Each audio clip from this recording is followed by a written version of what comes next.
डूंगरपुर जिले के दोवड़ा पुलिस थाने में हिरासत में लिए गए युवक दिलीप आहारी की उपचार के दौरान मौत का मामला पिछले 4-5 दिनों से सुर्खियों में बना हुआ था। आदिवासी समाज के लोगों और परिजनों ने दोषी पुलिस कर्मियों के खिलाफ कड़ी कार्रवाई, मुआवजे और नौकरी की मांगों को लेकर लगातार प्रदर्शन किया जा रहा था, जिसके बाद बुधवार देर शाम प्रशासन और प्रदर्शनकारियों के बीच सहमति बन गई।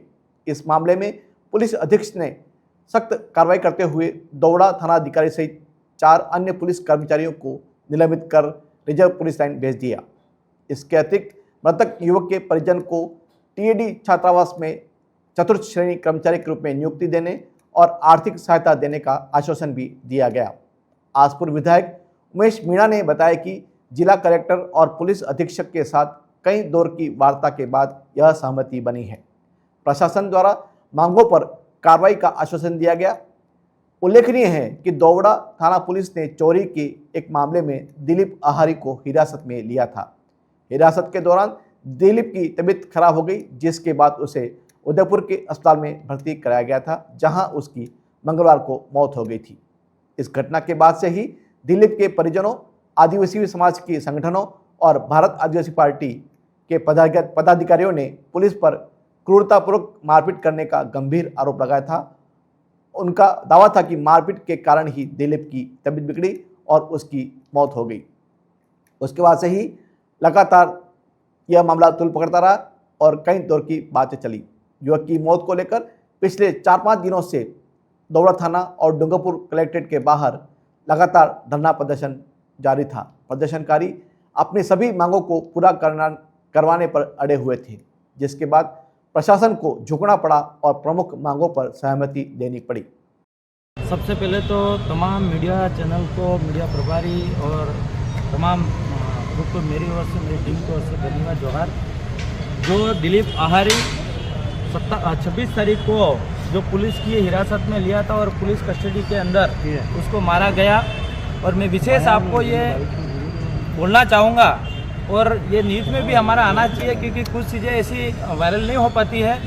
आज हमारे जो पुलिस कस्टडी के अंदर भाई दिलीप आहारी को एक लाठी से या फिर हाथों से मुक्केबाजी, जो भी लात मारी हो, कुछ भी करा हो, लेकिन उसके साथ मारपीट की गई थी और उसकी गंभीर हालत में तबीयत खराब होने की वजह से हॉस्पिटल डूंगरपुर लाया गया और यहाँ से रेफर उदयपुर लिया गया।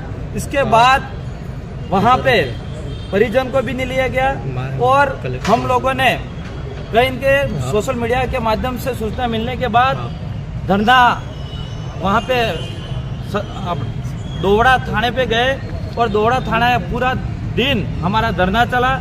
और धरना चलने के बाद वहाँ पे कुछ प्रशासन एसपी साहब के माध्यम से कुछ मुद्दों को हमको आश्वासन मिला था। इसके बाद फिर वो इस मांगों के भी हमारी पूरी नींव बातें बनी।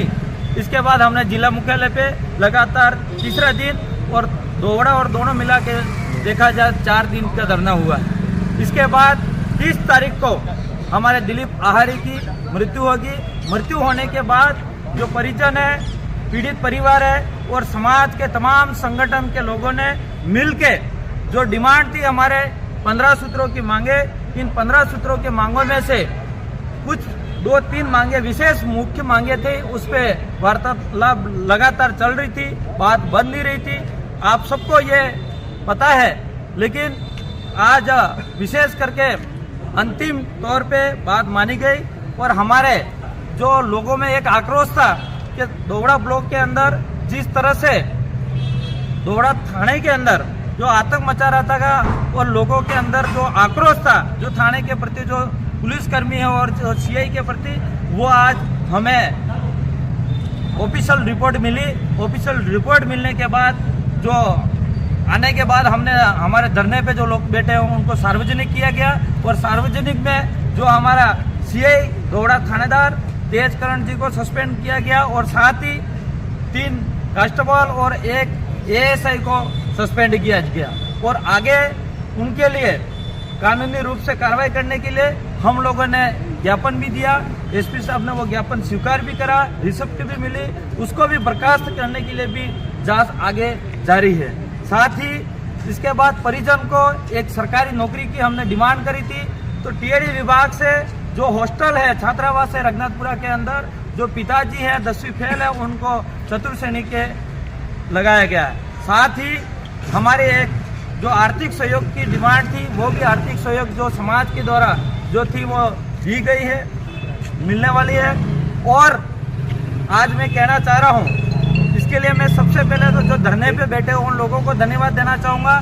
साथ ही यहाँ के जिला मुख्यालय के एसपी साहब और कलेक्टर साहब को धन्यवाद देना चाहूँगा, जो सरकार हमारे आदिवासियों की आवाज़ नहीं सुनी और उनकी मंशा ही नहीं थी कि हमारी बात को सुना जाए। लेकिन यहाँ पे लगातार प्रयास जिले के जो मुखिया हमारे कलेक्टर साहब और एसपी साहब के प्रयासों से और हमारे जो डेलीगेशन जो धरने से निकल के जो आम राय से आए, उनके प्रयासों से हमारी ये मांगे मानी गई है, मैं मानता हूँ। आज आप देख रहे हो भाजपा सरकार है राज्य में, लेकिन वो सरकार हमेशा आदिवासी विरोधी है। लेकिन आज मुझे ऐसा दुख के साथ कहना पड़ रहा है कि कहीं न कहीं ये सरकार आदिवासियों के हत्यारी भी है, इस तरह से मुझे लगता है। इसलिए मैं ज़्यादा बातें नहीं रख पाऊंगा क्योंकि समय भी है और हमारे जो बात है आगे।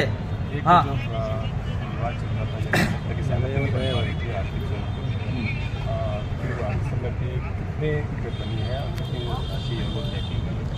आर्थिक सहमति बन नहीं रही थी, लेकिन हमारी जो डिमांड थी 1 करोड़ की, इसमें से हम ये कह सकते हैं कि 30% से ऊपर हमें बजट जो सहयोग राशि दिए करने का आश्वासन दिया है और बहुत जल्द इसका हमारी कमेटी को ये पता है और हमें पूरा आश्वस्त किया गया कि ये दिया जाएगा। Thank you.